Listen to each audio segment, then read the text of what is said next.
Hindi, ang tanong ko diyan, maka-interfere ako sa inyong magandang talakayan. Kasi ang ginagamit nila diyan, Tol, at Gilby, Hmm. yung talata sa Mateo, magliwanag na gayon ang inyong ilaw sa sanglibutan upang pakibasa mo nga, Badbadong. Ano? Nagda-drive ako, wala. I think nasa 25:13 ba yan? Sige. Paki-search mo na lang. Upang luwalhatiin nila ang Panginoon. Di ba? Yan ang sabi doon. Dalaw. Ah. Di ba yan ang ginagamit nila? Paano ang wikang liwanag? Kaya may camera para makita, luwiwanag, malaman ng mga tao. Ang ipinakikilala naman namin dyan, mabuting gawa. Masama ba yun? Eh kung makita nila na gumagawa tayo ng mabuti, gawa naman ng Diyos to, utos naman ng Diyos, adi luluwalhatiin nila. Kaya nga yung mga nagagawa ng mabuti, ano ba sinasabi? Sarili ba namin ang ipinatatanggap namin? Di ba? Di nyo ba nakikita yung mga ini-interview? Salamat sa Diyos. O, di ba? Puro salamat sa Diyos naman ang sinasabi. Eh, kayo, may mapuntos na lang kayo. Di ba yan ang ano nila, ang rebat nila dyan? Yes. Nakita mo na yung sitas? Nakita ko na yung sitas sa Ah, 5:16. si... O, di i-dissect natin ngayon. Pakibasa nga, Brad Badong. Lumiwanag na gayon ang inyong ilaw sa harap ng mga tao upang Ah, makita nila ang inyong mabubuting gawa at kanilang luwalhatiin ang inyong Ama na nasa langit. ang tanong, sino ba yung ilaw na tinutukoy dyan? Si Kristo. Okay, si Kristo, tama. Bakit naman sinabing lumiwanag kung si Kristo pala yan? Sa pamamagitan ng pamumuhay. Oh, 'di ba si Kristo ang ilaw kasi hindi mo kailangan piliting lumiwanag yan eh. Maliwanag talaga yan. At lalo na kung yung liwanag na tinutukoy dyan, si Kristo. Mhm. Kaya sinabing lumiwanag kasi pagtaglay mo yung ilaw na yun nga ang Panginoong Kristo, liliwanag yan.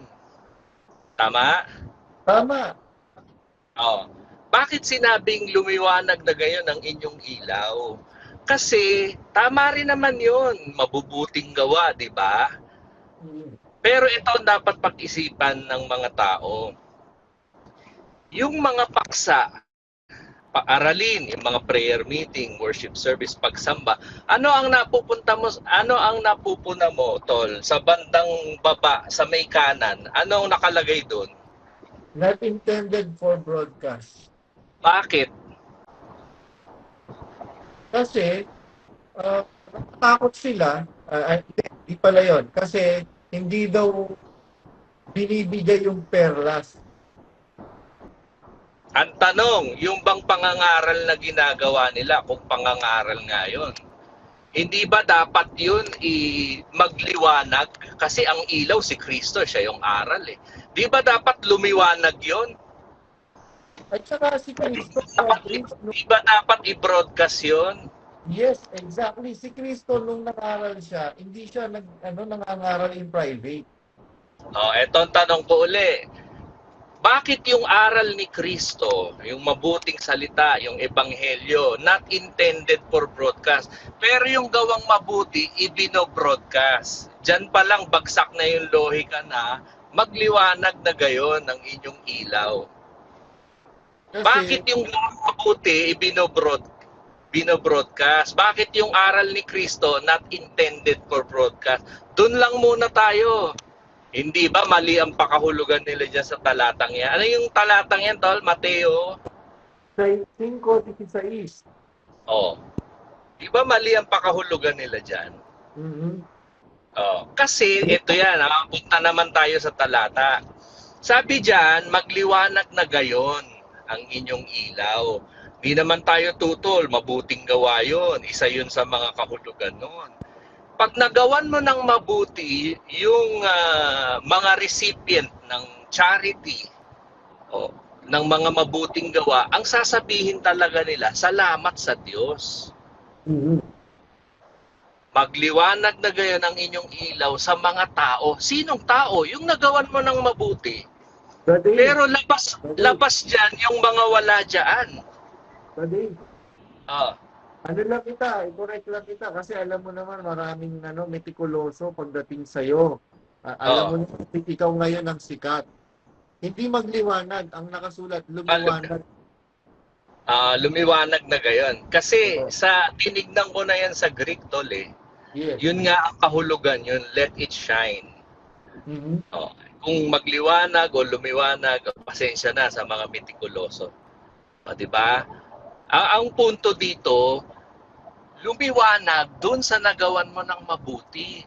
Pero paano Yes. mamamalaya, ito, tol, paano mamamalaya nang wala doon na hindi nagawa ng mabuti? Hindi nakasama sa utos yun. Kasi ang magliliwanag lang yung liwanag na taglay mo o liliwanag lang yan dun sa nagawan mo ng mabuti. Correct. Ibinobroadcast nyo pati sa mga hindi nakaalam, wala naman doon. Babagsak ka ngayon sa sinabi ni Kristo, mag-ingat kayo, di ba sabi? Sa 6 yata ng Mateo yun. Na magsigawa kayo ng katwiran sa harap ng mga tao upang makita nila ang inyong mga ginagawa. Sa ganung paraan, wala na kayong ganti sa inyong Ama sa mga langit. Kung ang layunin mo lang para ipakita yung gawang mabuti, hindi para maluwalhati yung ilaw na taglay mo, doon na nagkakaroon ng pagkakamali. Yun sana yung makita ng mga tao. Kaya yung choppy nila na magliwanag kahulugan nun, i-broadcast, may camera. Paano ang wikang liliwanag kung hindi malaman ng mga tao? Malalaman, pwede bang hindi? Halimbawa, nag-ano ka sa Honduras, lahat ng recipient doon, alam na nila yun. Kaya nga nagpasalamat sila sa Diyos. Hindi pa ba sapat sa inyo yun? Kailangan niyo po i-broadcast sa buong mundo. O, Mhm. babagsak na kayo, mamamali na sa diwa ni Kristo na ipinapakita ninyo na, ipinamamalay nyo na yung katwiran ninyo sa buong mundo. Dapat ang makaalam lang niyan, yung ginawa ng kabutihan dun sa lugar kung saan lumiwanag yung ilaw. Nakukuha mo yung punto, Tol? Yes, nakukuha ko yung punto na maling-mali. Kasi ganito, Brad Ace. Kailan ba sinabi yan? Anong siglo ba naisulat itong Mateo? Meron na bang camera noon? Di ba? Wala pa namang camera noon eh. Hindi, ang sagot nila dyan, kung may camera, gagamit din sila ng camera. Ay, mali. Sinabi ni Soriano yun eh. Sabi ni Soriano, nung pinagilat ng Panginoong Hesus yung bulag, humayo ka, huwag mong ipagsasabi. Nung pinalakad yung pilay, humayo ka, huwag mong ipagsasabi. Yun po sinabi ng Kristo mismo, huwag niyong ipagsasabi. O bakit naikalat? Because of their overwhelming joy and overwhelming gratefulness sa ginawa ng Diyos sa kanila, ayun na ikalat. Hindi, may sagot naman sila dyan. Sabi doon sa pinadilat, pumunta ka doon sa balon, ipakita mo sa mga tao. Yun naman ang sagot nila dyan. Naku naman, hindi magka-espiritu si Soriano at saka si Daniel Rason, kung ganon. Yun nga kasi ang pagkakamali dyan. Kapag ka nagdepende ka sa paliwanag ng tao, it would collapse under its own weight. Mhm. Kasi hindi magkakasuwato eh. Dapat ang pakinggan natin si Kristo. Walang Correct. contradiction pagka si Kristo ang nagpaliwanag. Alam mo kung bakit sinabihan yung bulag na huwag ipagsabi kanino man? Mhm. Kasi Bakit? aral niya yun. Aral niya yun eh. Pag Mhm. gagawa ka ng katwiran, huwag mong ipapamalay sa mga tao. Eh Mhm. pwede ba namang aral niya yun, i-break niya yung sarili niyang aral? Siya Yes. mismo, yung tumutupad ng kanyang ipinangangaral. Jesus practices what He preaches. Yun. Yun ang totoong mabuting pastor. Meron kasi dito meron kasing nagtanong kanina. Ewan ko kung nandito ka na ang ganda ng tanong niya eh. Sabi ni Sis Miraplor Grace, Sabi niya, wala nang tunay na iglesia ngayon sa panahon natin. Wala nang tapat na mga ngaral or pastor sa panahon natin. Ang mahalaga lang sa kanila, ang pera po. Kaya nakakatakot ulit pumasok sa ibang iglesia. Nakulto na po tayo, tapos magpapakulto pa tayo. Ano sagot mo dyan? Hindi ko narinig. Sabi ko, mali po kayo, pero naiintindihan ko yung gusto nyong ipunto. Mali po kayo in the sense na walang totoong iglesia. Kung pwede bang sinabi ng Panginoong Jesucristo yung na itatayo ko sa ibabaw ng batong ito, itatayo ko ang aking iglesia at ang mga pintuan ng Hades ay hindi magsisipanay dito. Sino ba si Kristo? Siya yung berbo. Sa pamamagitan ng berbo na salita, nalikha ang lahat ng nilalang. Tapos itong berbo na ito, na siya ang dahil bakit nagkaroon ng nilalang. Nagsabi, sa ibabaw ng batong ito, itatayo ko ang aking iglesia. Wala ng iglesia. Mali. Pero nakukuha ko yung punto niya. Kasi, nandun yung nandun yung hint. Ang sabi niya, puro na lang sila pera. Ang concern nila pera. Totoo po yan, mga kapatid. Meron magsasabi kayo na, ay, wala kaming abuluyan, etc. Ngayon lang yan. Sooner or later, eventually, magkakaroon yan, mga kapatid. Ngayon, kanino po tayo? Pinalaya na nga tayo ng Panginoong Jesucristo eh. Sa kalayaan kayo tinawag. Huwag lamang ninyong gagamitin ang inyong kalayaan sa ikalalayaw ng laman. Mga kapatid, malaya na po tayo. Kanino tayo makikinig?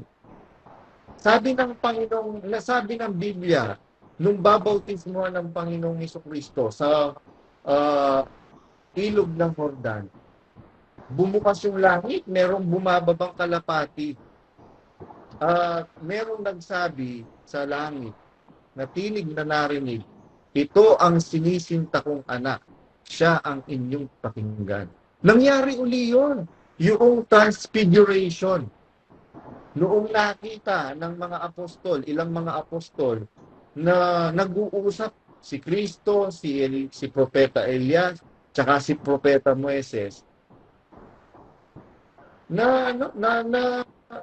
namangha sila doon sa nakita nilang panoorin. Kaya ang sabi ng mga alagad, Panginoon, dumito po tayo, gagawa kami ng tabernakulo. Isa para sa iyo, isa para kay Moises, isa para kay Elias. Hindi pa natatapos itong salita ng mga apostol, pinigil na sila ng tinig na mula sa langit. Ito ang sinisinta kong anak, siya ang inyong pakinggan. Sino po ang papakinggan natin, mga kapatid?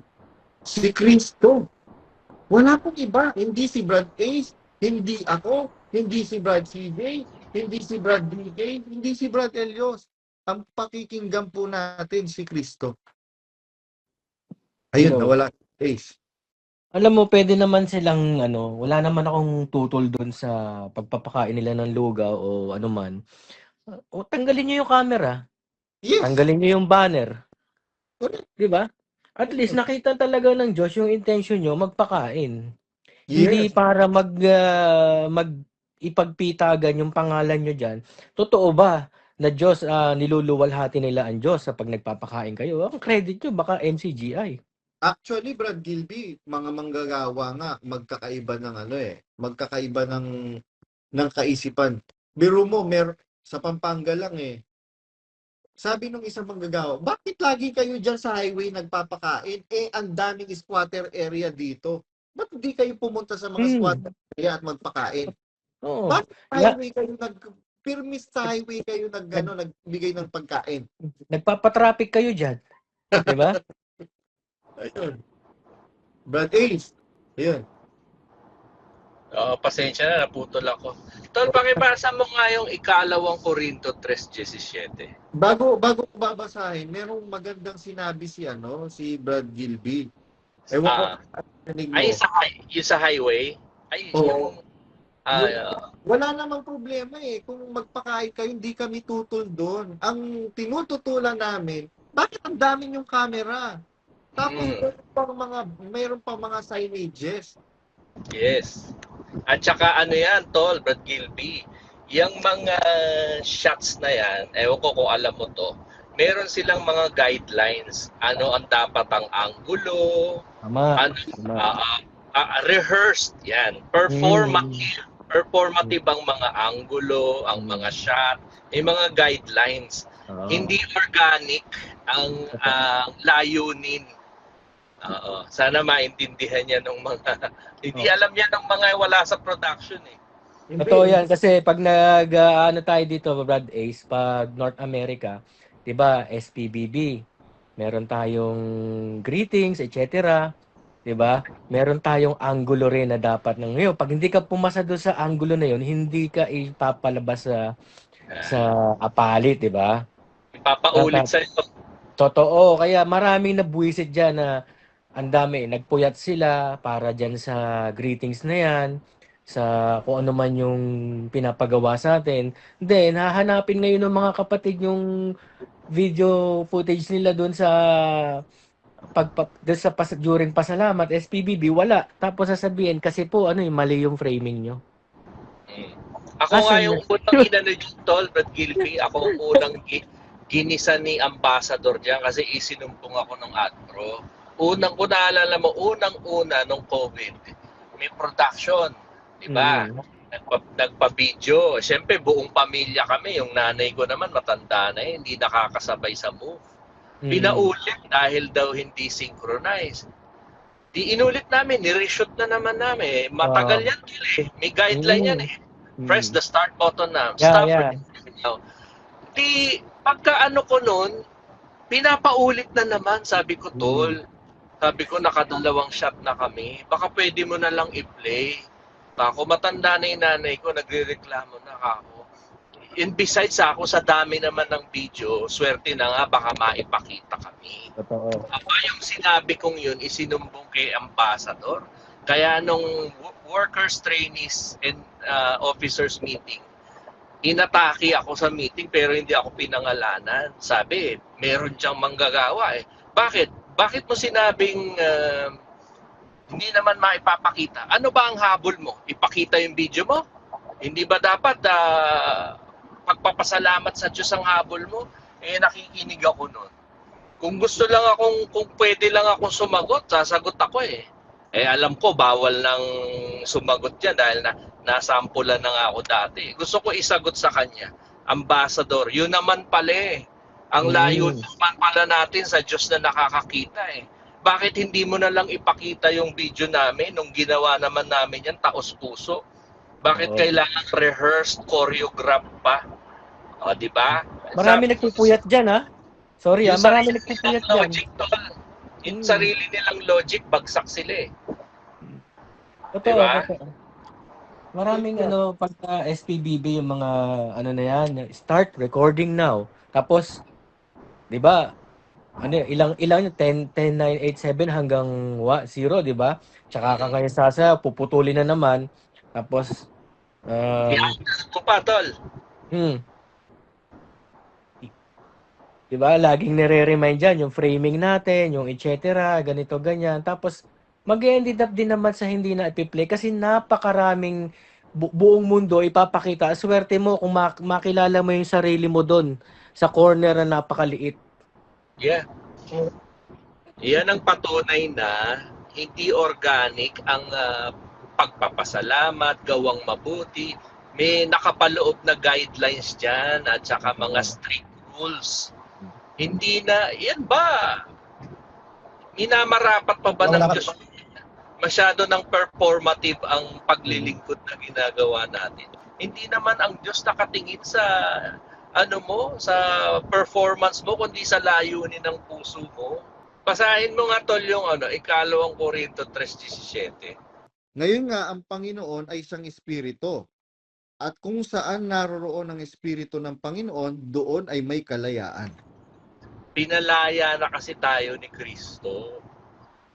Alam nyo, yung nagtanong kanina, meron naman iglesia, hindi natin maitatanggi. Kasi pag tinanggi natin yan, magiging antikristo tayo. Kaya lang nauunawaan natin na nasabi siguro ng kapatid yun, nadala na siya, no? Out of Ah, frustrations. out of frustration, na feeling niya na scam siya, na loko siya. Pero wag sanang nating dahilanin yun para hindi na tayo maniwala kay Kristo, sa Diyos at sa Iglesia. Tandaan niyo mga kapatid, hindi tayo naniniwala na ang MCGI lang ang maliligtas at yan lang ang tunay na iglesia sa buong mundo. At sila lang ang ililigtas out of more than 8 billion people. Pagdating ng paghuhukom, pagbubuk din ni Kristo ang mga tupa. Sa kanan, ang mga tupa, sa kaliwa ang kambing. Sasabihin niya sa nasa kanan, magsiparito kayo, manahin ninyo ang kahariang inihanda sa inyo buhat pa ng itatag ang sanglibutan. Oh. Hindi naman sinabi doon yung MCGI sa kanan. Kasi mga kapatid, ang Diyos na lang ang nakakaalam. Ano man ang lahi mo, ano man ang religious affiliation mo, Diyos ang nakakaalam kung tupa ka niya o hindi. Kaya ang Diyos ang magpapasya, ano man ang lahi mo, anong panahon ka man nabuhay, lalaki ka man o babae, ano man ang kulay ng balat mo, ano man ang kinasasaligan mong relihiyon o wala ka mang relihiyon, Diyos ang magpapasya kung tupa ka niya o hindi. Sa pagbubukod-bukod ng tupat kambing, mahahayag yan. Para problemahin pa natin yung problema ng Diyos, pagpasa Diyos na lang po natin yan. Yun nga yung sinasabi na sa finals magkakaalam-alam tol, ano? Pero kakatwa naman, sa finals pala magkakaalam-alam, pero kayo alam nyo na ang sagot. Parang nakuha nyo yung answer sheet ng Panginoon. Pero Para sa inyo, para kayo sa inyo, ligtas na kayo. Kami, bagsak na. Hindi pwede yung ganun. Hindi nyo nabili ang langit, sabi nga ng isang manggagawang closet dito. Oo. Ay, naku, ang daming manggagawang closet, Brad Ace. Merong manggagawa, hindi ko na lang babanggitin kung saan. May hawak ng ilang lokal. Tol, yung isang manggagawa habang dumidistino, naka-airpod sa broadcast natin nakikinig habang live TG. Siyempre, hindi natin i-announce kung sino siya. Baka madok siya. Oo. Siyempre, kailangan nating ingatan yung kanilang ano. At saka, most likely, yung alam na rin ni Brad Ace. Kasi, ewan ko kung napanood mo yung naumpisan mo kanina kasi meron akong sinabi kanina, Brad Ace, kay Brad Gilbit, saka sa mga nanonood. Merong malalim na hiwaga sa ilalim ng lamesa ni Soriano habang nagpapaksa. No comment. No comment, yun. Naku, mabigat na sagot yun.